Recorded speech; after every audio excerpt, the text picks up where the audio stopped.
Good morning and good afternoon all. Thank you for joining our webinar, and thank you to our Bird and Bird for sponsoring our webinar today. Today we'll be discussing Cuba and how a new US administration, commercialization, and new US currency unification has impacted the island. Before we begin, I'll go through some housekeeping rules. Please keep your microphone on mute. We invite you to write in the chat or using the Q&A function any questions that you may have. These questions will be answered after the presentations. Please note that this webinar is being recorded. Thank you for your participation. Over to you, Lord T. Well, thank you very much, Maria. I'm delighted to, well, I think the word is still chair this meeting, although there's probably a virtual equivalent of it that I don't know, but I'm absolutely delighted to chair it. I'm a former United Kingdom foreign minister, and in my area of responsibilities were the Americas and Cuba. And so I've had a very, very long, actually about 4 decades long relationship with Cuba. And like everybody else, I'm extremely interested at the moment in the major changes which I think are taking place. Cuba has an economy which has gone through periods when it has suffered, and it's certainly going through a difficult period now. It's becoming much more open and visibly more open to foreign investment and to the involvement in smaller companies. There's been significant changes in that. There's been a major change in the unification of the 2 currencies. And incidentally, I know, because these days I'm a merchant banker, I know that a whole range of things have to be done in order to recalibrate the pricing mechanisms in very many agreements in order to make sure that they reflect the current currency position. And of course, we have a change of president in the United States. All of these big issues, all of them needing to be evaluated. And we've got an absolutely superb panel to do that today. May I say to the many people whose faces I can't see, we think there are over 160 of you. So it's a great event for the Caribbean Council and for the Cuba Initiative, of which I have the honor of being the co-chairman. But let me also add to Maria's thanks to Bird and Bird. They have again helped enormously in the sponsorship of this event and their invaluable advice, which I know I make use of a great deal. So I want to make a special point of thanking Bird and Bird. Now, in the course of this, we're going to hear from Robert Muse, from Emily Morris, and from Hermenegildo Altozano. What I'm hoping is that our speakers, who I will introduce one by one in a moment, I'm hoping that they will make sure that their presentations are sharp so that we can get as much discussion in as possible, because I know one of the great things about an event like this is it gives everybody a chance to take part and to talk.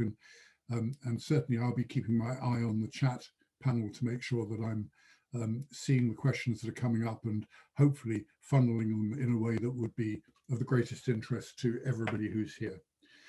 But I start, if I may, by introducing our first speaker today, who is Robert Muse, a lawyer with deep specialization in United States and Cuba trade. He's a lawyer in Washington.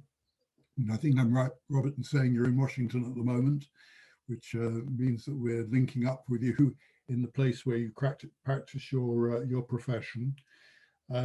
He's been involved in not only advice to major corporations, but also in dealing with some of the significant legal issues which have been considered by the Foreign Relations Committee in the United States Senate, the Foreign International Trade Standing Committee of the Canadian House of Commerce, and the Subcommittee on Ways and Means in the United States House of Representatives, and the External Economic Relations Committee of the European Parliament, a body which I know pretty well, I guess. And as Robert, you've delivered a number of papers on Helms-Burton and other United States issues that relate to Cuba and to conferences that have been sponsored by major publications. So I'm going to ask you if you could address us, please, and to thank you for doing so in advance, because the wealth of experience you bring is really quite superb.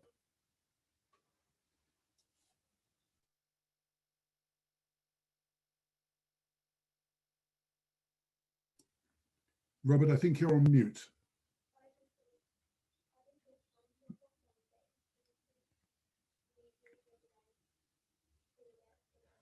Sorry, I don't know if you can hear me, but you are on mute, sir, so we can't hear you. Oh.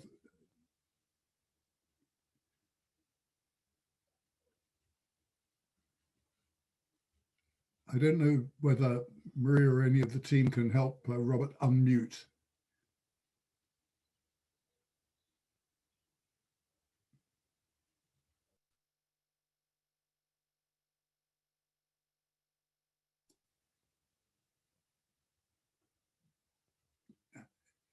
If you could try once again to unmute, that would be very helpful.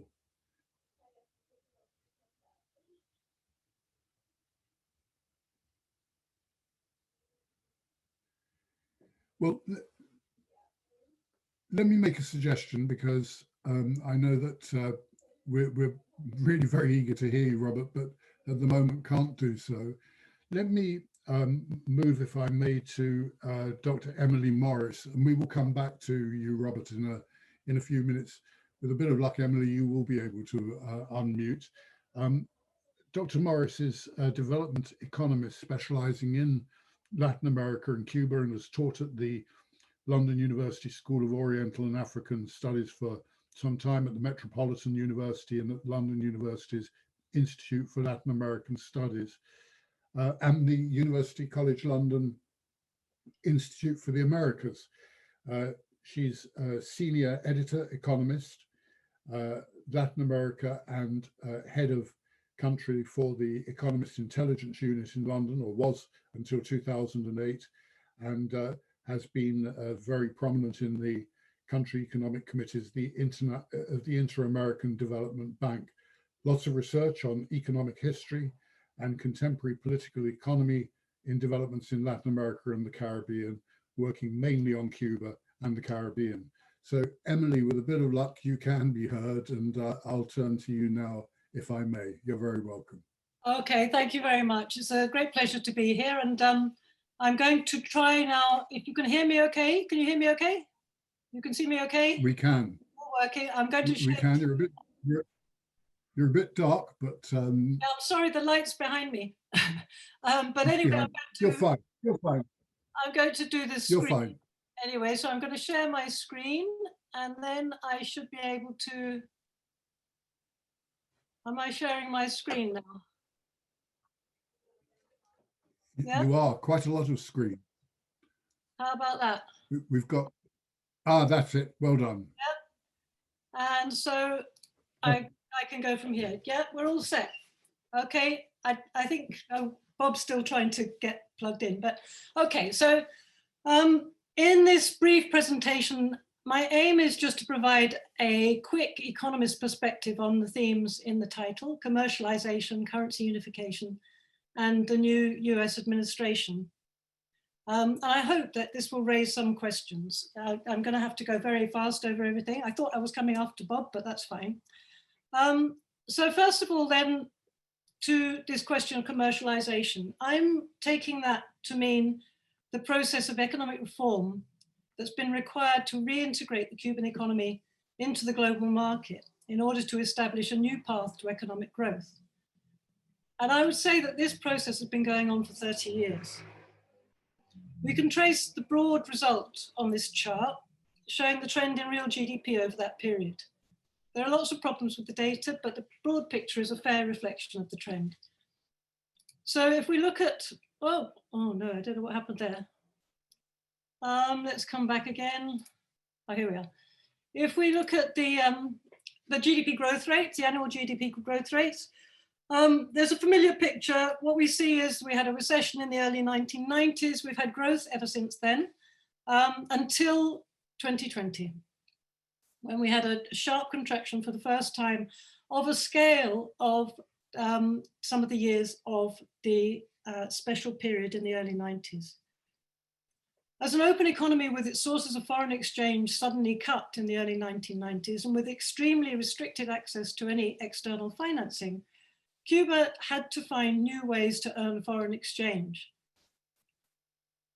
And so you can see in the phases of this recovery, the first was the recession, the periodo especial. During that time, central plans were abandoned, emergency social safety measures were adopted, foreign investment was invited, and new markets were sought. So there was already a reform process going on, even at the time when Cuba was rejecting transition. In the next period, the second half of the 1990s, those measures created the conditions for the expansion of tourism and I think I'm on. that started the recovery. Okay, thanks. And further reforms stabilized the economy, cautiously restructured the financial system, expanded the scope for foreign investment, and opened space for some self-employment and free markets for agricultural goods. So the reform process continued. But then in the 2000s, the appetite for reform waned. And it's important to note that this happened amidst increasingly tense relations with the US. And then from 2004, the imperative for reform was removed by the Doctors for Venezuelan oil deal, which caused a surge in growth. But even while there was a re-centralization of control of foreign exchange during this period, other reforms were not reversed and institutional change continued. So then we came to 2008, when there was a severe liquidity crunch, which forced the axing of imports and prompted a sober assessment and national debate that generated a bundle of official documents setting out new guidelines, principles, and plans for deeper economic restructuring. These policies have been implemented gradually, but the process has not halted. So we've been in a decade-long process of trying to introduce these deeper reforms. And then, of course, in the latest period, despite the economic difficulties and tensions caused by a severe tightening of US sanctions and the devastating impact of COVID-19, reforms have continued during this period, which really shows that there is a very deep and full understanding of the necessity. So over the whole period, we can see the GDP collapsed, then grew, and this decline of the past year has almost wiped out a decade's worth of real GDP growth. You see that orange line dipping down at the end. So what we have is this long period of reform. And I think what's important to realize is that that's 30 years. The Cuban Revolution happened 60 years ago. 30 years of those 60 years have been post-Soviet bloc times. And during that time, there's been a deep cultural, generational, technological, conceptual changes, which means that we're in a very different place, I think, than a lot of people regard the Cuban economy still through the blinkers of the young Castro and the Soviet era. We're well away from that.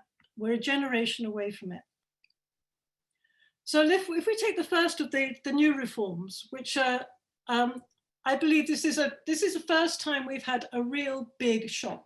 So that's been a long-running process, but this is really the most radical thing that's happened. It's something which they've been meaning to do for a very long time, but have hesitated to do it. And they say that it's not going to be shock therapy, but nonetheless, they are shocks. So the devaluation of the currency effectively it's the unification of the exchange rates through the devaluation of the official exchange rate, which is the one used by state enterprises and the public accounts. And it's being devalued from 1 CUP per dollar, or rather 1 CUP per CUC, which is equivalent to $1, to 24 to 1. That is, it's a 96% devaluation, which sounds terrible. Well, it is radical. It means that the value of exports and the cost of imports rises 24-fold, With the new unified exchange rate, the idea is that instead of the complex process of allocating foreign exchange through the planning system, the market will become the allocator of foreign exchange. That's the target. Meanwhile, in the household sector and for the private sector, the exchange rate, known as the Cadeka rate, was already at 24:1 and so is unchanged.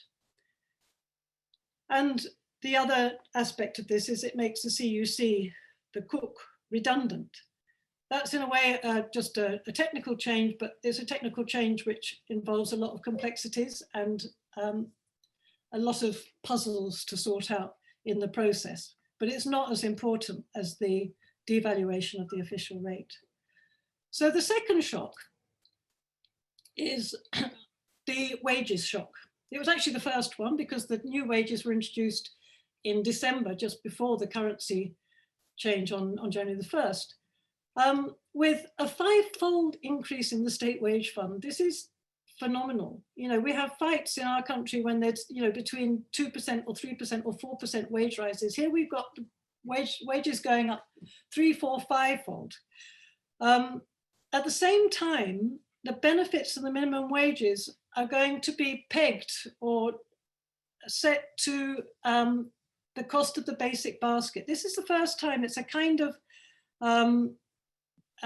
indexing of these basic allowances. And the idea is to kind of remake the social safety net in a different way. At the same time, non-state wages are not being capped, and they're supposed to be set by the private sector. And then the third leg of this third shock is concerning prices. Inevitably, the first two shocks give rise to the third one. In the state sector, prices are supposed to rise as subsidies are withdrawn and higher wages and import prices are accommodated.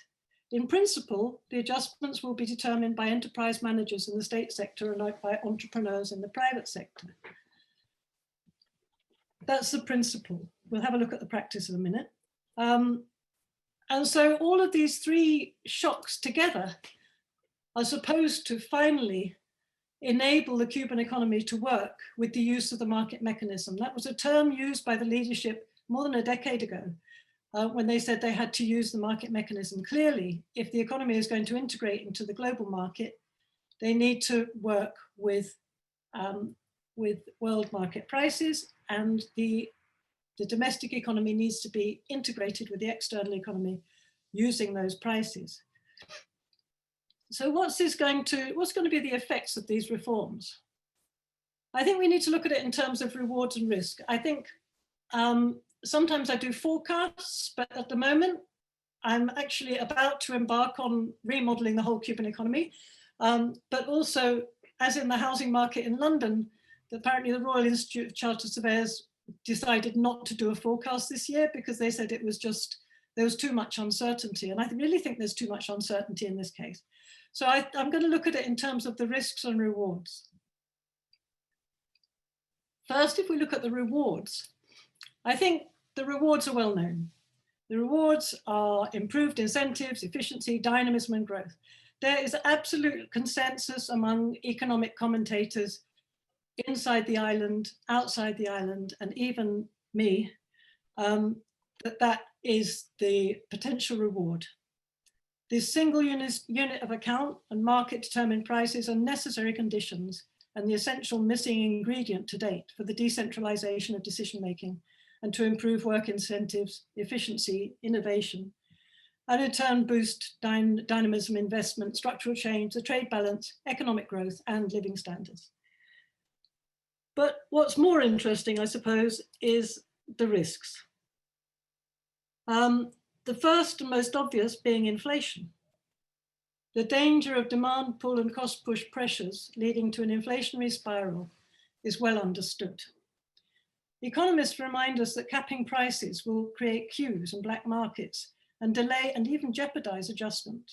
There have been a lot of commentaries of that nature within Cuba and outside recently in the last few weeks. But experience has also demonstrated that uncontrolled inflation causes disruption that can result in serious damage to both efficiency and output. So the authorities are attempting to negotiate on a case-by-case basis at local level and to design rules that define what abusive and speculative prices are and impose fines on them. So they're attempting a whole architecture of price control within a process that is supposed to lead to price liberalization. This effort to contain inflation is a huge and in some ways impossibly complex task. The second risk is that of increasing poverty and unemployment. Sorry. The question is, can the safety nets hold? We've seen already that there have been reports of looking into effectively what their version of soup kitchens, so it's places where people who don't have enough money can go and eat to see how they're operating, whether they're operating well enough, whether they're giving food to the right people.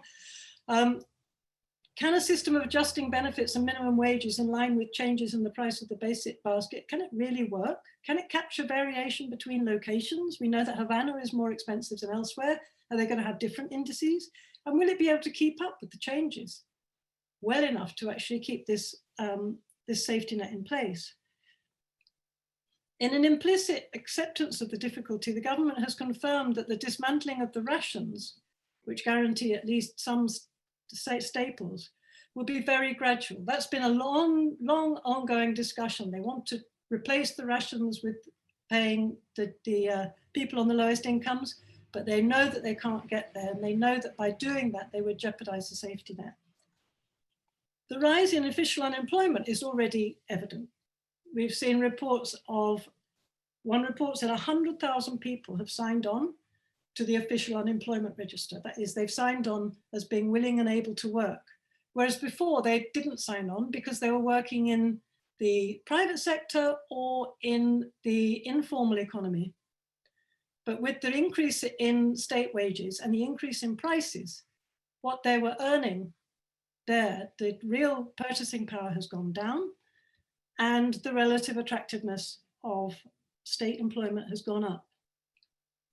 This is actually positive in terms of stemming the brain drain that saw an exodus from formal employment to join the indirectly subsidized informal economy in the past decade.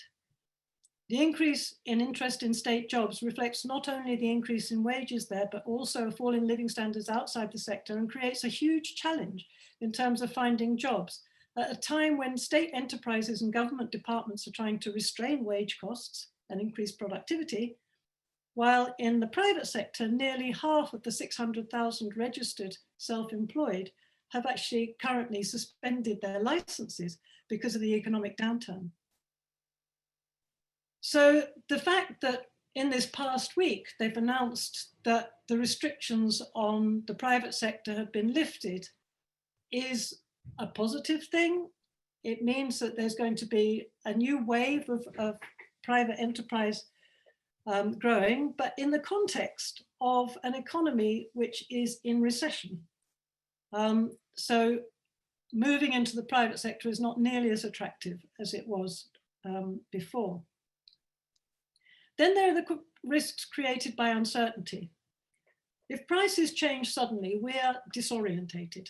Prices are the signals upon which we base our decisions about how to budget, what to make, what methods of production to use, and who to sell to, as well as where to work and whether or not to save.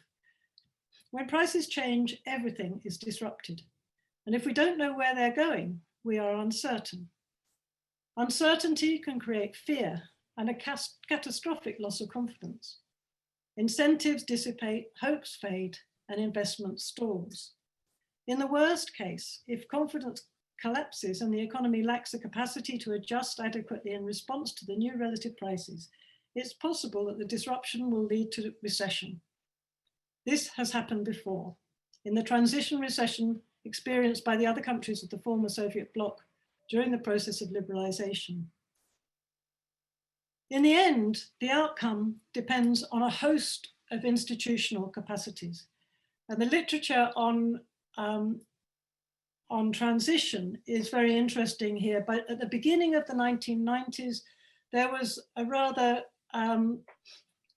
blithe faith that by opening up to markets, that would be a path towards increasing productivity and growth and so on. By the end of the decade, there was a huge literature on institutions and the importance of institutions and the importance of how they work, of credit systems, of management capacities, of the legal framework and so on. So this is really what we're seeing now is the ultimate test really of the institutional strengths of Cuba. So all of this is happening, as I said, during a very, very bad period economically. Clearly, the Biden presidency holds out some positive possibilities. I'm not going to say much about that because I think Robert's going to say most about this. But I just want to point out that really the path towards normalization is quite a long one. And even if we begin with the reopening and a reversion to the Obama position, that's only US travel and remittances and some imports. It's quite a small amount of opening. The next stage would be proper move towards free trade, which would mean that US tourists could arrive, which would be a much bigger boost. You'd have unimpeded trade between the two countries, and the US would stop threatening international shipping going through Cuba. That would give a much bigger boost. And finally, that's still nowhere near normalization. There's a question of finance. The lifting of the restrictions on finance from the US, from third countries, private finance, and also official finance. Ultimately, would Cuba be able to rejoin the international financial institutions and benefit from some of the development finance, which other countries in the area have? So the question is how far? So my final slide is the next one. I think I've probably run out of time. So in conclusion then, the latest move is actually the culmination, if you like, of a 30-year gradual process. This is the big leap. Ordenamiento poses possibility of huge rewards and huge risks and a test of response capacity. And yeah, Biden could ease adjustment. He could maybe even boost growth if he goes far enough. But the prospects, in terms of the prospects, I think that the next year is going to be painful and difficult. It's an awareness of the risk and uncertainty and the risk of uncertainty and loss of confidence and of the complexity of the challenge facing the Cuban state at this moment possibly lies behind the Cuban president's insistence to the Council of Ministers recently that this is not the time to be overwhelmed. You do get the sense that the whole avalanche of issues that have to be tackled is rather overwhelming.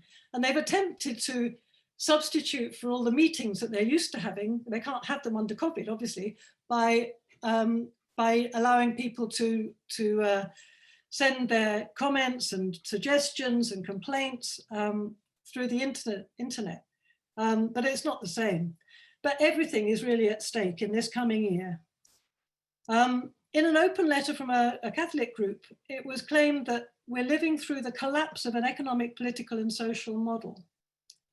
I think there's another way to view this moment, and that is to think about Cuba's capacity to survive the special period, which completely surprised economists, and then its performance during the COVID-19 pandemic, which has been underappreciated.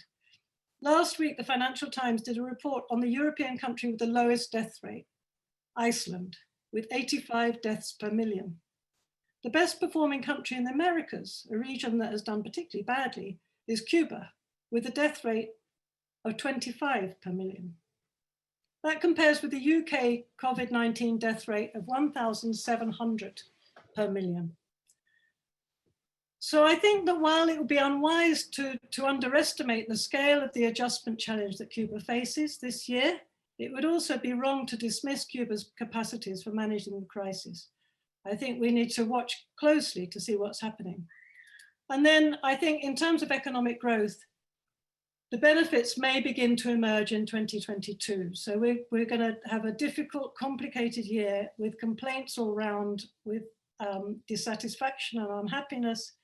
But we may begin to see a turnaround by 2022. And then afterwards, with normalization, perhaps even eventually, finally, the long-awaited takeoff. So that's all I'm going to say. And I don't know how long I took, but I hope it wasn't too long. Thanks very much. Dr. Morris, thank you very much indeed. We will come back to questions after all of the speakers, but I think there's a huge amount of information to digest and things to take up there. Robert, I introduced you to everybody, but then we had a small technical glitch, but you're back and I can hear you. You can hear me good. Yeah, I can, thank you. And let me invite you once again to speak. I'm sorry for blacking out on you with the audio. My technical assistant's uncharitably gone skiing at the moment, and I'm left to my own devices, but yeah, I was able to reach him by phone. It reminds me of the description of the modern jet aircraft, passenger aircraft. It will have a pilot and a dog on the flight deck, and the job of the dog is to bite the pilot if he tries to touch anything. So I'm going to refrain from coming anywhere near this keyboard. I want to thank the Council and Bird for convening this forum again. To my mind, it's the single most useful of these meetings. It provides a great deal of information and is very low on polemics. I want to express one reservation about my remarks, and I feel this every time I talk with representatives of foreign countries, their business sectors, and otherwise, is that the UK and the EU have a sovereign right to pursue their foreign and trade policies with Cuba. The United States is the interloper into those relationships, and it does it, as we know, with a hugely extraterritorial embargo, which violates many of the most long-established principles of international law and practice. But things are what they are. So we're again at the juncture of a new administration and trying to divine what its Cuba policies will be. Typically, and I'll go through this very quickly,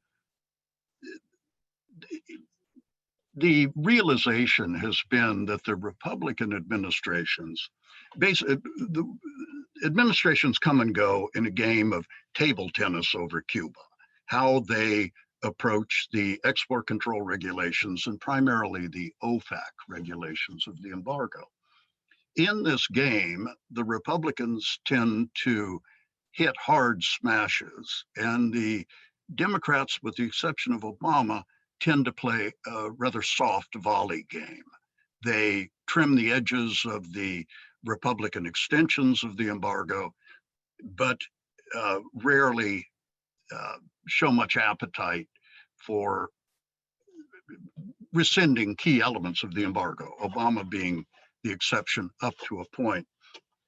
You saw it with Carter, lifted the trade agreement, the travel ban on Cuba, went out of office in the aftermath of the Mariel exodus from Cuba. Reagan came in, slapped a much stronger embargo on Cuba, prohibited US travel. Contextually, it was in the period, a Cold War period of Central America, Cuba's support for Sandinistas and so on.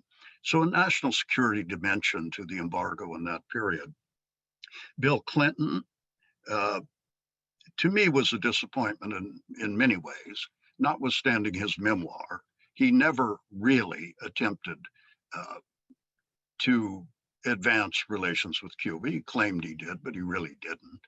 And I was there at the time as one of the chief opponents of the Helms-Burton Law in 1996, that Clinton rather cheerfully signed that with a couple of thin and unenforceable so-called waivers in it. Now, to be fair to Clinton, he had a re-election coming up in Florida 6 months from the date of signing Helms-Burton, after a couple of small planes were shot down by the Cuban Air Force. Electoral considerations apply again to Florida in the aftermath of the vote, this most recent presidential vote, where Donald Trump increased the Cuban American share of his vote by about 7% over what Hillary Clinton had done, his total against Hillary Clinton. This, of course, puts in play all the political operatives of the Biden campaign and now transitioned political advisors. I'll deal with that very quickly because it's come briefly, I hope, to dominate discourse about what Biden might do in relation to Cuba. How does Florida play in the 2024 election with either him running for re-election or Kamala Harris running for election in her own right? My advice was get over it and get over it quickly. There are 3 ways to think about it. 1, you don't need Florida. It's probably going to be a Republican state for at least another couple of election cycles. Trump won it comfortably. Give it up. Concentrate on real battleground states. Secondly, and this is a little less likely today because the Democrats have lost so much of the white working class vote, which would be to concentrate on the northern tier of the state, the ports of Pensacola, Tampa, and elsewhere, where there's a historical white working class population that would vote Democrat if they saw some advantage in it, and heightened port trade with Cuba could be that advantage, but that's becoming more remote as political affiliations harden. But I hope it doesn't play that role, but we must be aware that it could play that role. Then I'll skip over the Bush administration strengthening of regulations on Cuba across the board, except to say that it had draconian restrictions on Cuban American visits to Cuba. They could go once every 3 years to visit relatives in Cuba. And Deputy Assistant Secretary of the Bush period was asked, well, what if someone's mother is terminally ill? Would they have to choose between visiting her on her deathbed or going for the funeral? And the Deputy Assistant Secretary said, well, yes, they're going to have to make a choice. So that's how extreme the regulations were at the close of Bush 2. Now, it's revealing and may have some application to where we are now. When Obama was elected, it took him about 9 months to rescind those restrictions on Cuban American visits and remittances. It took him another 2 years, 3 years after election, before he reinstituted the people-to-people travel invented by the Clinton administration. So it was a rather slow and tentative start. Then he found a higher gear in his second term and pushed through a number of revisions to the Cuban asset control regulations, many of which have not been rescinded by Trump, but an important one has, and that's electronic funds transfers through the New York system that allows dollar-denominated contracts involving Cuba. Which brings me to one of the chief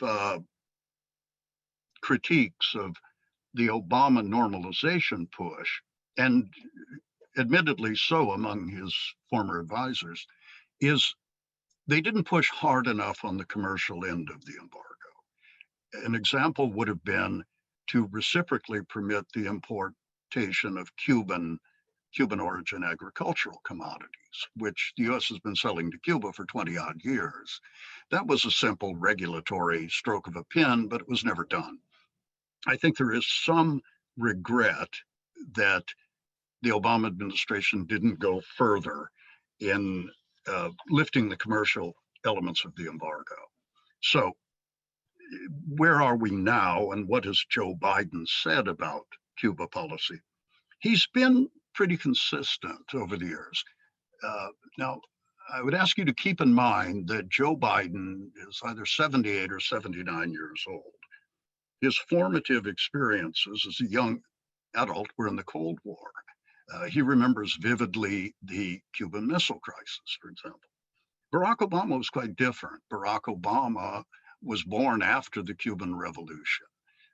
Barack Obama had seen the Cuban participation in Angola and Central America and different places as being of a revolutionary impulse that he had some sympathies with. Joe Biden doesn't share those sympathies. They're just not part of his life experience, or I think even his personality. So the consistent elements of Joe Biden's approach to Cuba throughout the campaign and reiterated by his aides recently are threefold. One, Cuban Americans are the best ambassadors for freedom in Cuba.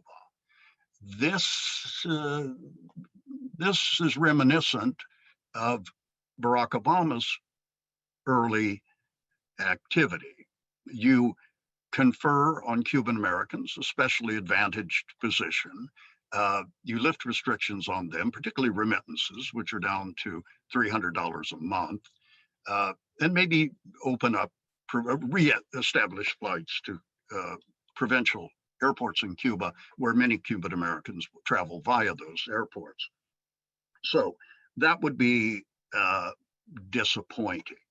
If we see that as the first iteration of regulatory changes, we have reason to be somewhat pessimistic about how far Biden's going to go in the short and midterm. The second element of his policy toward Cuba is empowering the Cuban people to determine their own futures. This is potentially hopeful, particularly in light of what Emily was describing. To the extent that self-employment opens up in Cuba, a form of empowerment that's often been argued, both by Obama appointees and by senators like Marco Rubio, is these zones of self-employment create areas of autonomy from the government and so on that are productive perhaps of eventual political extensions of political freedoms. So to the extent that the Biden administration can argue that lifting the restrictions on travel to Cuba puts more Americans into Cuba, spending more money in the embryonic and evolving Cuba private sector, they've got a sound argument based on, again, the interests of the Cuban people. Remember, both of them are about the Cuban Americans and the Cuban people. The third caveat is a large one. Biden keeps saying via his appointees that the situation between the US and Cuba is not what it was 4 years ago. Times have changed, circumstances have changed. Now, 4 years ago was the end of the Obama administration. I take this as a warning that there's not going to be a wholesale revision of the Cuban asset control regulations going back to the last day of Obama in office. Many pro-engagement groups somehow have come to believe that was promised. I don't remember that promise being made. And I think this reiteration of times have changed may be a corrective against believing that's going to happen anytime soon. One midpoint outcome that is potentially disturbing is more recently, some of his senior advisors have used the expression, they're looking at the, quote, possibility of restoring travel to Cuba. The possibility. That's a little short of a commitment. How might that happen? The exchange between Anthony Blinken and Senator Marco Rubio during Blinken's confirmation hearing to be Secretary of State may contain a clue. Now, remember, they had met in probably an hours-long meeting before the confirmation hearing. That's a Senate courtesy and one that Rubio would have demanded to its fullest extent. Rubio sets up a hypothetical question and says it's something like, would you depart from Trump's policies of, I'm going to paraphrase this, Trump's policy of keeping hard currency out of the hands of military-controlled entities in Cuba, and instead diverting it to the Cuban people. And he says, for example, wouldn't it be better to permit transactions that could allow a Cuban to open a restaurant or a hotel, but not a company controlled by the military? Blinken said the following: that makes very, very good sense to me. Certainly the objective strikes me as exactly the right one. The exchanges continue, and Blinken reiterates that he thinks this may be a good idea. Subsequently, Rubio voted for his confirmation. He was among a very few Republicans who did, and broke with most of his ideological fellow Republicans on the vote. So the question is, was some kind of deal reached where travel would be restored, but the prohibitions would continue on US travelers transacting with military-controlled entities, which of course extend to Gaviota and the whole of the hotel sector of Cuba. The list put out by State Department a few months ago, there's not one hotel I've ever heard of in Cuba that's not on the prohibited list at this point. That would be a bad outcome for a lot of reasons. One, it would be impossible for group travel to Cuba to resume. You couldn't scatter a delegation of 15 or 20 travelers, National Geographic, a museum, visitors group, among a dozen Casa Particulares scattered across Havana. And how would you even pick them up when the transport, group transport, is pretty much in the control of entities under the Gaesa conglomerate via Gaviota and so on. So group travel would be harmed by that and would never return to its pre-Trump levels. So another factor would be that group meetings and conferences and so on couldn't really happen in Cuba without the auxiliary support of the hotels, conference rooms, breakfast services, and so on. So it's a bad outcome, and I'm doing my little to warn against and argue against it. As the way things are situated at the moment, as you all know, I think, it was announced that the National Security Council is going to do a review of Trump's Cuba policy. That review is entrusted to Juan Gonzalez, who's the director Latin America at the National Security Council. He's like one of his predecessors, Dan Restrepo, in the Clinton administration. He's of Colombian parentage. He's held some upper middle positions as Deputy Assistant Secretary of State and Assistant at NSC, and he spent some time in the consulting sector. I've heard that he made a pitch for some autonomy in taking the job, that he would have some autonomy in the formation of Cuba policy. I never know whether to believe that or not, because even if the commitment's made, it's rarely honored. Jake Sullivan's the National Security Advisor, and he's going to shepherd this process. He'll shelter Gonzalez from elements that he wants to keep at bay, but he will facilitate the contributions of people he favors or feels he has to accommodate. And right now, with the Senate poised 50-50 Democrat-Republican and Bob Menendez of New Jersey, a Cuban-American hardliner on the issue of Cuba. Menendez is going to look for accommodation on Cuba, clearly, in exchange for support on Iran and other policies at that time. It puts Sullivan in a rather delicate position now.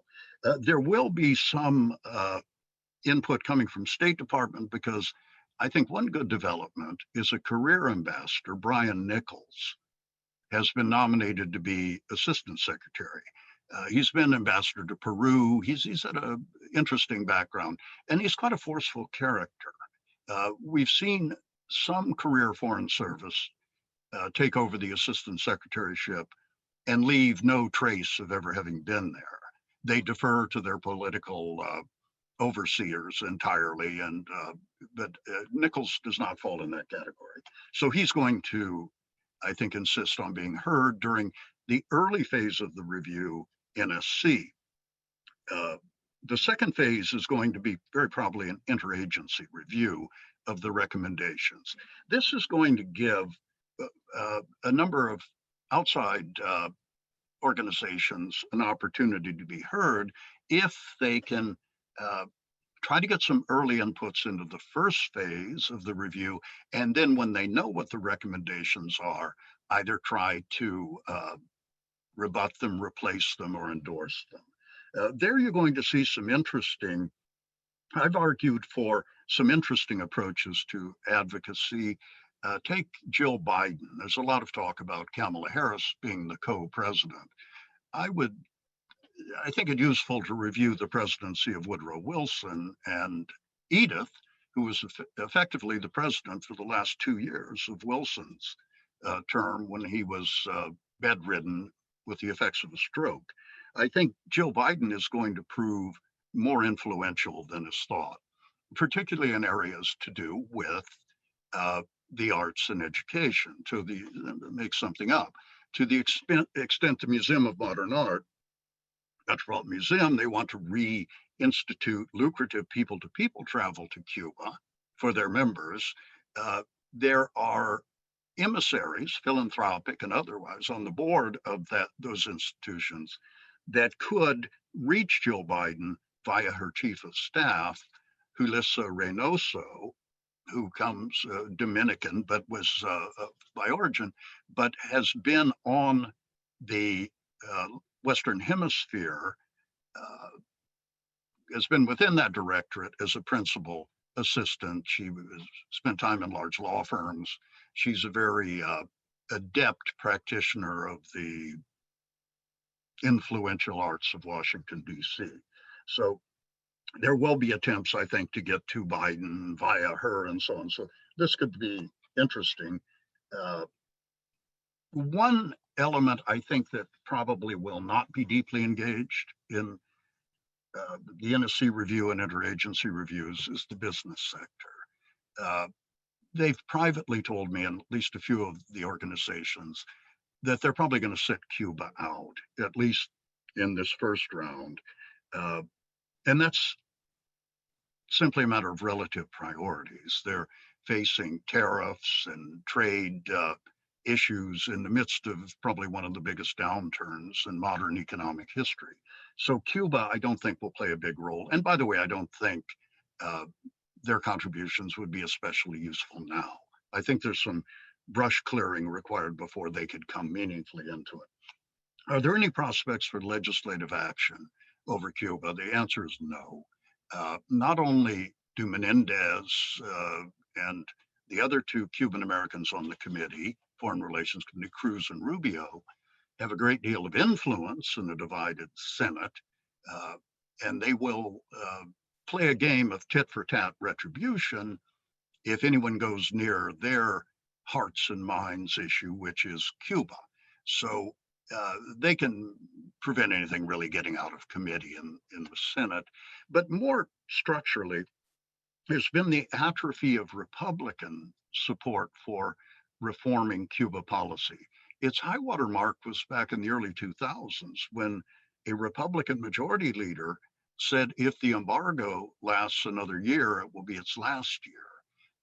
At that time, there was a Cuba working group in the House of Representatives that had over 35 Republican members, and a number of senators over the years have retired. Most recently, Enzi's leaving, Roberts is leaving, who were receptive to legislative reform of elements of the embargo.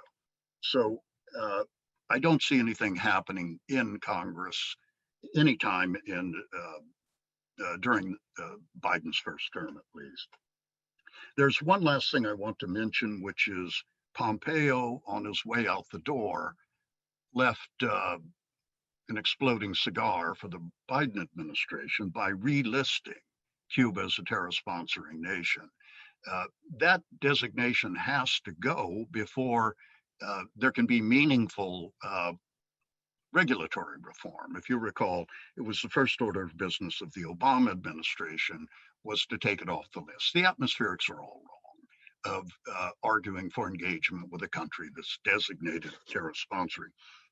There are two elements to it, and I'm publishing something recently. If anyone wants to write to me by email, I'll send you copies of a couple of papers I'm going to refer to.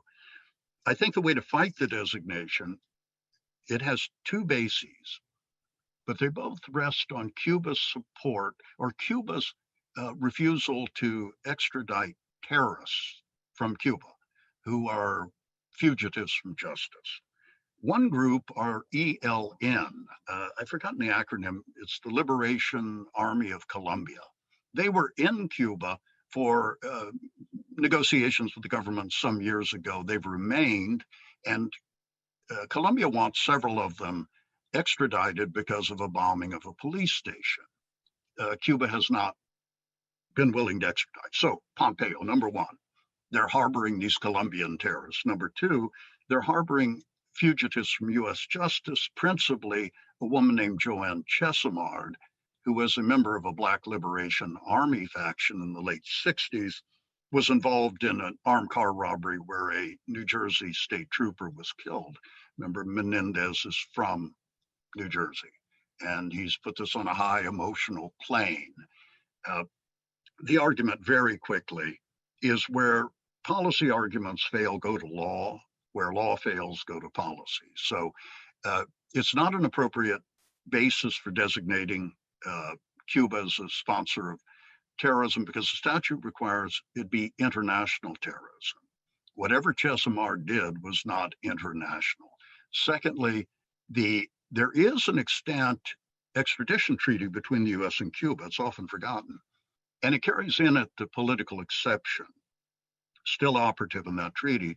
That is where any crime that has a political motive is non-extraditable from the requesting state. Until Margaret Thatcher, and I've forgotten who the president was here, it could have been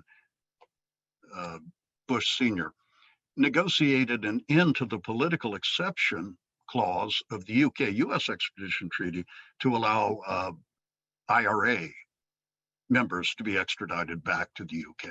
So the political exception is a venerable tradition of extradition law, and it would apply to Chesimard. So if they put it on a plane of law, Jake Sullivan and Blinken would have some refuge in saying, we take your point about your New Jersey state trooper, but the lawyers tell us that this is an impermissible basis for designation. Last point, with there being no prospect for legislative repeal of the embargo, and with this perennial game of ping pong that goes on between administrations, what one administration liberalizes, the other rescinds, that the only solution is a unilateral termination of the embargo on Cuba. Joe Biden has that inherent power of the presidency. He has it in law and he has it practically. If he does it, the recourse of the embargo supporters is minimal. Congress isn't going to overturn that. It doesn't have a mechanism. It would have to list Cuba under a new embargo authority, not the Trading with the Enemy Act, which carries important limitations. You can't restrict travel and so on. Secondly, in the courts, the challenges would go nowhere and would almost certainly not be brought. So I'm going to advocate over the Biden administration that they pulled the plug on the embargo. That's not going to happen in the next year or two, but I think with public advocacy of the type engaged in that brought the Obama administration to understand the embargo wasn't codified, they could modify its provisions, bring the Biden administration to the understanding it has the inherent power to once and for all terminate unilaterally the embargo on Cuba. Thanks, and I hope I haven't gone over too much in time. I'll mute myself. Robert, that was incredibly informative and a deep dive into the politics that we're now facing, and I appreciate that a lot. That brings us to the third of our speakers, Hermenegildo Altozano, a partner at Bird & Bird, an energy law specialist, but I think that you've probably been involved in branches of law right across Latin America, I think it's right to say, Hermenegildo, and also in Spain, of course, where you're based. And you're considered, I think, to be the main international law person this side of the Atlantic on foreign investment in Cuba, and one of the main market players in energy, power, oil, gas, and so on, and the agribusiness, tourism, food, infrastructure, really quite a big canvas there. We know each other because we've been working on Cuba issues for a very long time, and I'm delighted to see you this afternoon, and let me turn the floor over to you. David, thank you very much for your generous words. You know, when you are the third speaker after two extraordinary speakers, there's very little left. I have prepared some slides. I don't know if it's possible for Rachel or for Maria Teresa to bring them to the, or otherwise I may try to share the screen. So I will follow your indications on that, because that will give me some. Let me see if I can. Don't know how to do this, honestly. I will show you. Okay, if you don't mind, because that's why I send it to you. Yes. So it will be. So just to complement what Emily and Bob have said, I would like to do an analysis of where we are coming from, where we are at this stage, and where we might be in the near future. Although it is very difficult to predict what future might say to us, but I think it would be a good exercise in the light of recent experience. I have made a division in three moments. You can go to the first slide. Yeah, I call it the aftermath, the present, and the future. And I have called it the case for Cuba, because I understand, even though there are some indications that could lead us to be pessimistic, I think there are also other indications that will let us be very optimistic and take advantage of adverse situations. I am of the opinion that Cuba has suffered a very strong stress test. I think that if any of our countries would have suffered such stress test, probably we would not have been in the same scenario. We would have been in a much worse scenario, and this will obviously open the doors to hope in the near future. What happened in the aftermath? And when I call the aftermath, I am referring to the aftermath of the collapse of the Soviet Union. The first learning out of that collapse was that most of the predictions failed. I recall that there was a very famous book at that time written by an Argentine writer called Andrés Oppenheimer that had the very, I would call it apocalypse type of title called Castro's Final Hour. And he was predicting that after the collapse of the Soviet Union, Cuba was going to collapse, that Fidel was going to be thrown out, etc., etc. And the very fact is that Fidel died many, many years after that prediction, and that prediction was totally wrong. And as far as I know, Mr. Oppenheimer has never apologized because of his lack of accuracy, as it has happened with many other so self-appointed experts in Cuba. The second element of this, of the aftermath of the collapse of the Soviet Union, was, as Emily has clearly explained, the decrease of the Cuban GDP, the immediate termination of the rules of game or of the playground of the economic exchanges of Cuba. There were no longer the CAME or the COMECON, this Committee of Mutual Assistance, and the type of exchange was dramatically shifted to a market-oriented economy where Cuba has to integrate it in a world that only speaks the language of what is cheap and what it is expensive. So that was one of the consequences. The second consequence was that Cuba has to resemble its international relations. Obviously, the traditional trading partners were no longer expected, and some new trading partners would have to be immediately searched or looked for. That was the case of Canada for the mining industry. That was the case of Spain to develop the tourism industry. And then afterwards, obviously, there was the case of China and of Venezuela. The fourth element that I would like to highlight about the past was that the need to open to foreign investments.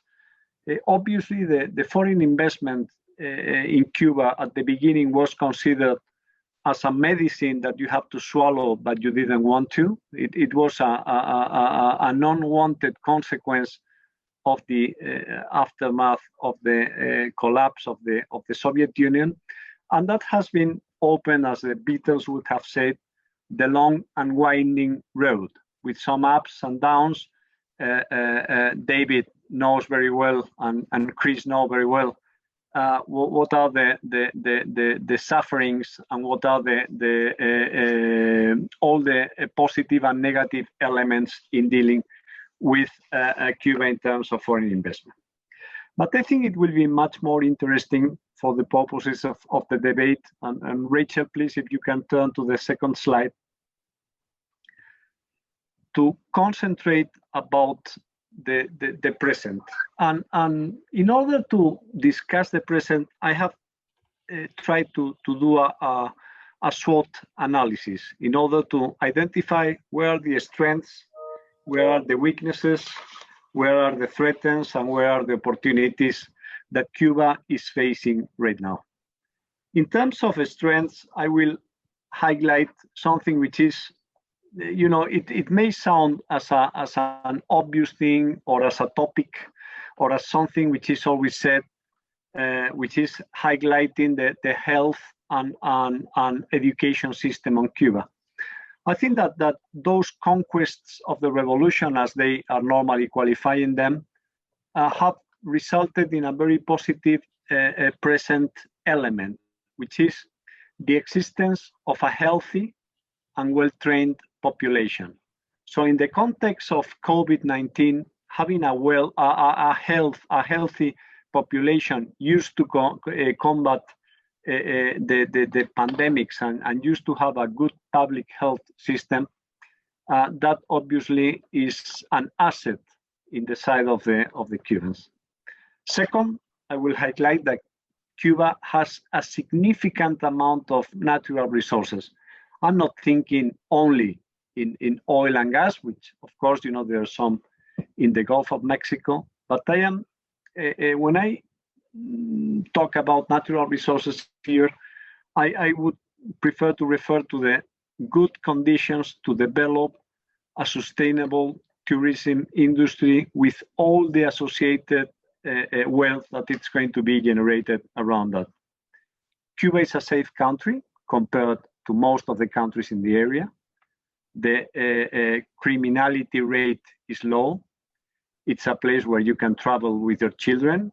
It's a place where you can travel all over the island with virtually no fear. And that's something that can be highlighted and should be highlighted in terms of attracting what it is the main and largest natural tourism market for Cuba, that is United States. I will also highlight the existence of a very state-of-the-art life science and pharma industry.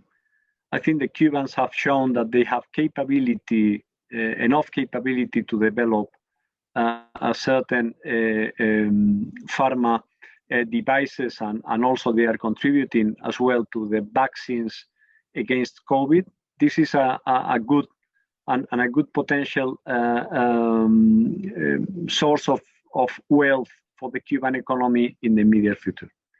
And finally, I would like to bring your attention to a couple of elements that maybe are not normally considered, but are very important. The first one is that they have a good title representation of the properties. So there's a very good system and an organized system of the property registry. So everyone knows what is their asset, where's their asset, and that is a potential, it has a potential impact in the ability of serving as collaterals for future indebtedness. And the Cubans, if they are allowed to, they can use their houses to serve as collateral in a mortgage, to raise money, to raise finance, and to develop the self-employed or autonomous or private entities. And the last point of the strengths that I would like to highlight is that the Cuban population does not owe any money to anyone. So even though the Cuban state has its indebtedness with foreign creditors, with the Paris Club, with the London Club, the very fact is that the Cuban population, most of them don't have any debts, significant debts. They have properties represented in titles, and that's a potential that could properly used can originate a significant amount of money to be pumped into the Cuban economy at a certain stage. Let's now talk about the bad news, the weaknesses. I think one of them is obviously the lack of diversification of the industry, the highly concentrated sources of foreign currency. One is the tourism, which has been adversely impacted, A, by the US measures, and B, by the pandemic. Obviously, the other source is the family remittances, and that's also been adversely impacted by the US regulations and obviously by the pandemic. So this weakness obviously represents an opportunity, and if the Cuban leadership takes advantage of this situation right now in order to focus in a sort of diversified economy, that this weakness may result in a big opportunity. The second weakness is the presence of oversized and inefficient state-owned entities. I think, as Emily was pointing out, even though in the short term the normalization of the currency, the normalization of the Cuban currency will bring some downsides, in the medium long term, it will bring the necessary messages or signals in terms of efficiency that will result sooner or later in a replanning or a reconsideration of the existing central plan economy structure. The third weakness is the still existing a significant number of complex regulations. Anyone trying to do business with Cuba, either in the trade side or in the investment side, knows that this is like a gymkhana, that you need to overcome a number of regulations. Some of them are contradictory or seem to be contradictory. Some others, are not even published, and they are called orientaciones that have a sort of hidden meaning, which is not obviously evidence. And this leads to a complex negotiation process where, there's a lot of opportunities that are missed. Nowadays there's a significant amount of capital to be invested. I'm looking, for instance, at the renewable energies in United States, in the United Kingdom, in Spain, in Southern Europe. There's been a massive investment in renewable energies. Why not in Cuba? What's happening that while there's a significant number of projects, of megawatts, of gigawatts installed in all the area, there's not that capacity installed in Cuba, which is a country that is highly dependent on fuel or other type of oil for generating electricity. And thus, this could also be aligned with the strategy of creating a sustainable economy. The other weakness is the existence of a subsidized economy. The fact that the prices are not yet reflecting the reality obviously leads to the fact that there are many inefficiencies and obviously oversized companies with a significant number of employees that otherwise will not be employed. And another weakness, which is obviously not the fault of the Cubans or of the Cuban leadership, but it's due significantly to the existence of the US regulations against Cuba, is the restricted access to financial markets. Cuba does not generally access to long-term financing in palatable conditions. They have to do it short-term trade finance with high yields and significant increased rates of interest, and that obviously impacts the ability to generate immediate sources of income that could lead to the creation of additional wealth. Please, Rachel, go to the next slide.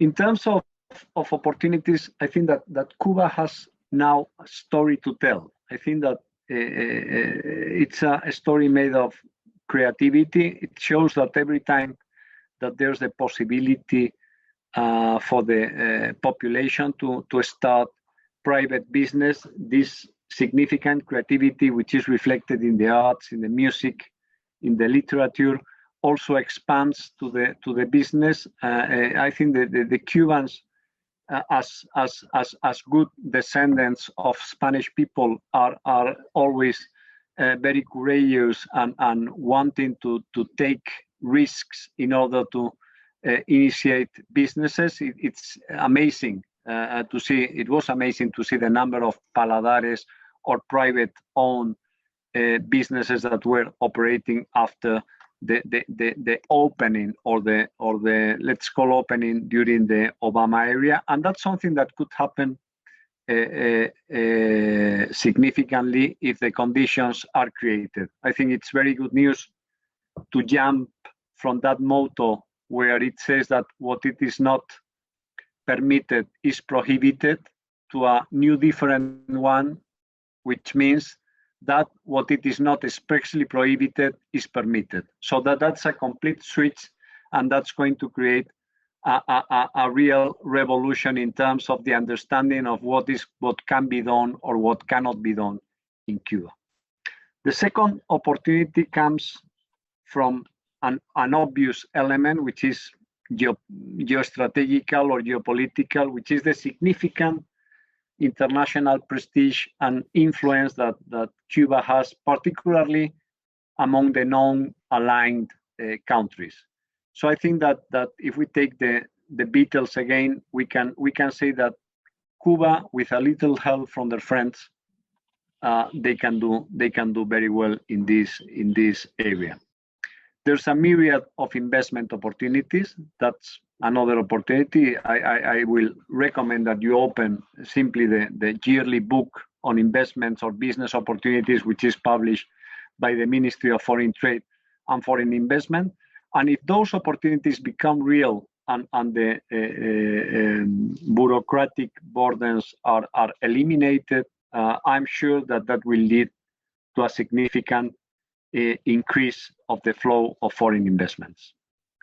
And the last opportunity comes from the fact that very positive expectations are created as a result of the measures that have been adopted, of the unification of the currency and of the announcement of measures that are driving the Cuban economy from a centralized and planned economy to a market-oriented economy. Where are the threats coming from? Obviously, one is, and Robert has explained it in a very detailed mood, the US extraterritorial legislation. But let me add something. I think that there's been a bad news which has turned into a good news. I think the full implementation of Title III of the Helms-Burton has eliminated that dangling sword that was over the heads of foreign investors, and has shown that first of all, that there's very little number of claims before the US courts on the one hand, so we can revisit the Aesop fable of mountain in labor. It was too much noise for very little result. The second element is that most of the defendants, or a significant number of the defendants, have been US companies. So you see a result where the full implementation of Title III has opened the door for Cuban Americans to litigate against American companies. And the third element is that the European Union has shown the path, in the sense that the EU regulation, the blocking statute, has demonstrated to be a very effective element in order to counteract the claims before the US courts.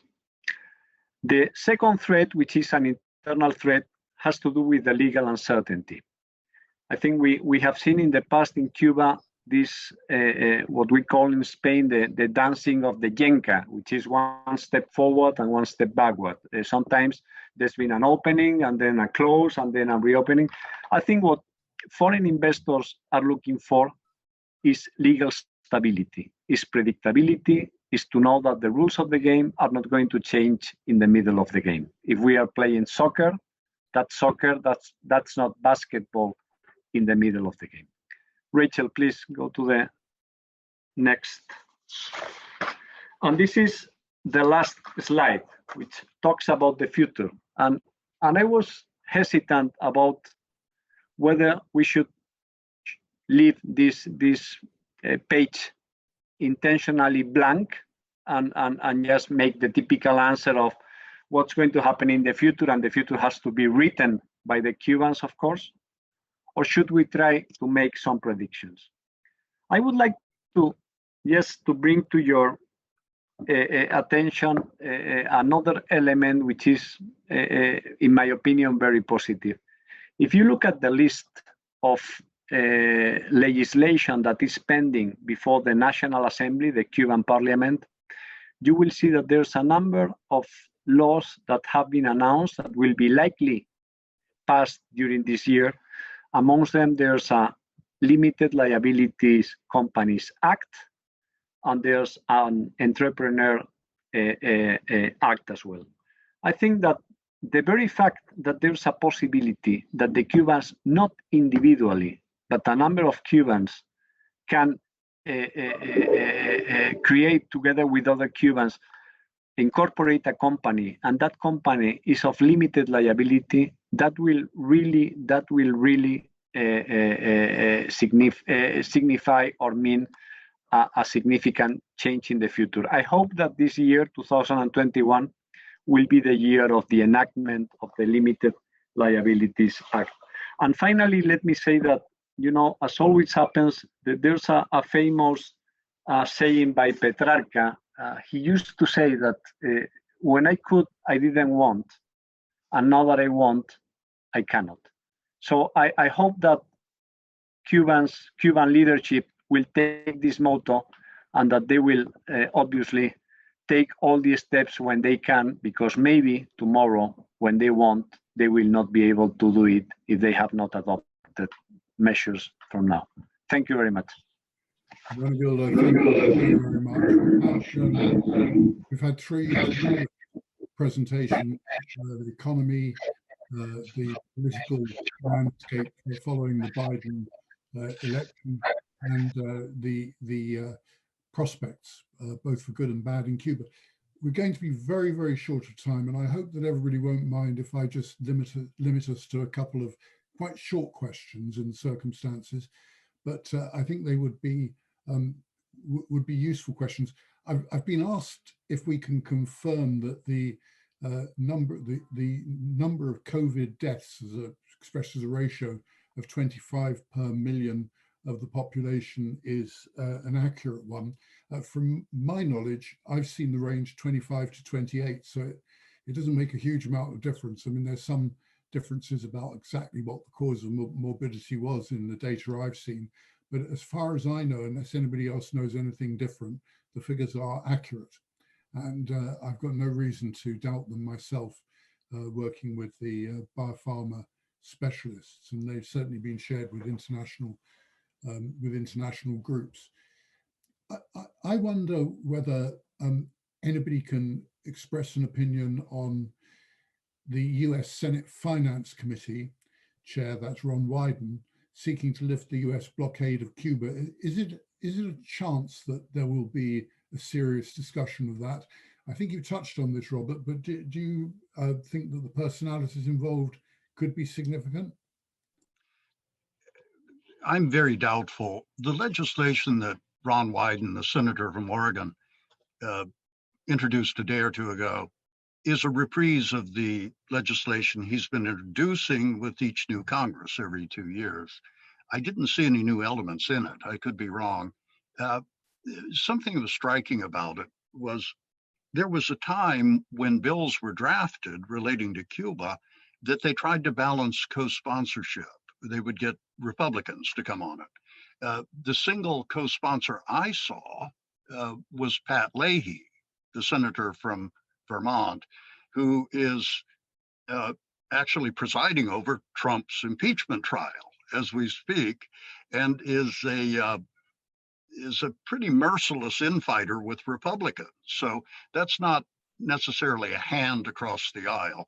I think Wyden, he's a good man. He's widely admired in many circles. The Finance Committee is a better bet than foreign relations because it puts it on a footing of trade and other than purely policy grounds. The prospects of it's a marker. It's not going to go anywhere, but it's. I'm glad he did it. We've also been asked, and I'd be grateful if there are some very quick opinions on it, whether we expect that the merger of the two currencies, which Emily, you dealt with very thoroughly, is likely to open up new advantages or avenues to overseas trade for Cuba. I mean, as a businessman trading with Cuba, I know that it makes it relatively easier to understand what's going on, but what would you see as the prospects? Well, yeah, it should make a lot of things simpler when the first initial problems of adjustment have been overcome.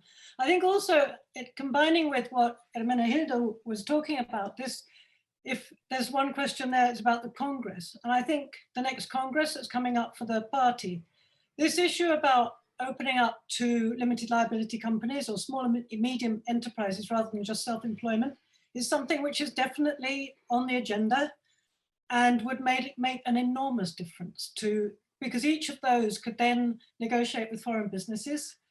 And so that's on the agenda, the same with municipal governments as well. And I don't know if you saw recently, the University of Havana has set up a kind of an innovation hub, which again can negotiate separately. So what you're having is a whole new kind of layer of people that you can negotiate with and to do business with and to build a business plan with. So I think that that's what's going to be interesting. I think it's really, just like having a proper set of prices will be, a game changer. This as well will be a game changer because you're talking about proper competition to state companies, and they're trying to produce the framework in which that can happen. It will take time and it will be full of contradictions along the way, I'm sure, but it's a process that's in train now. Emily, thank you very much. I'm just going to take the liberty of taking one more question, which I think has been directed at me, and I do apologise to anybody else whose questions I won't be reaching in our allotted time. I've been asked about how our own business group looks at the prospects and what do we think that the changes might be as a result of the way the United Kingdom is looking at world markets following Brexit and so on. We're heavily involved in both a project to set up investment banking in Cuba and also in a significant range of biotech businesses. Hermenegildo will know something about our efforts in all of these. May I say that I think that we do see a number of opportunities which we believe we can capitalize on. We do see opportunities for inward investment, including, may I say, in renewable energy, which has been one of the areas where there's been nothing like as much done as you would expect. But many of the businesses, and we've found the difficulties ourselves, find it almost impossible to bank the business. It's just really, really hard to get anybody in a clearing bank to do anything with the transactions between companies. And that's a huge impediment. The interesting thing, just very briefly, the interesting thing about the UK is that the government is very enthusiastic about further trade with Cuba. We've never found the smallest resistance, no ideological resistances, nothing of that sort at all. And they've even spoken to the clearing banks, but the clearing banks will say, well, we know that we should not be forced to do this, but the reality is we cannot have no clearing in the United States. And the United States banks will not deal with us if this pops up on their risk register. So they say that the result is a commercial result. They have to make a commercial judgment about whether they can face that kind of risk, along with the other risks that the whole of the banking community has faced probably since before 2008, but certainly since the middle of 2008. So my very quick answer to that is, I think the potential is there and it's enormous, but there are one or two doors that have to be unlocked in order to make it relatively simple to do it. At the moment, it's relatively difficult to do it, and we're constantly trying to find ways through this, but they're not easy. And it's not easier when you are not 100% certain you can rely on the European community's arrangements either, because those have been a very strong bastion, which we've decided, in my view, foolishly to deny to ourselves. Colleagues, I know that we can't get to other questions. I truly apologize for that. But I just wanted to say to our three speakers that it's been an incredibly illuminating discussion, and a discussion which, as Robert was saying, is not an ideological discussion. In many ways, these are very practical discussions about what the potential is. We may well all have our views about what it's right or not right to do, but we tend to look at these things in a very pragmatic way. And I think that we've been treated to a hugely pragmatic demonstration of what's on the canvas today. And I thank you all very much for that. I shall probably be phoning all of you to ask for further information and driving you mad, but I hope you won't mind that too much. May I thank Bird and Bird again, very sincerely, for the help. And may I thank the Caribbean Council, because I know both events like this organized so well by their staff, and also the other events which are organized through the Cuba Initiative, in which I have a very direct interest, are always really, really enjoyed by everybody who listens and who takes part. And I hope that, because there's so much to discuss, if I could say this to Chris Bennett, we get the chance to reconvene, because I've got a feeling that some of the questions that have been posed today won't be answered very quickly, but we might actually see some of the signposts on the route of travel as we go through these next months. So again, my thanks to you, Robert, to you, Emily, to you, Hermenegildo, for tremendous expositions, and my thanks to you, Chris, for having organized it. And thank you. Great pleasure. Thank you, Robert. Thank you, David, for hosting today. Thank you. Thank you very much, David. See you all again soon, I hope. See you. Thank you very much. Thank you. Take care. Bye-bye. Bye-bye. Bye. Bye.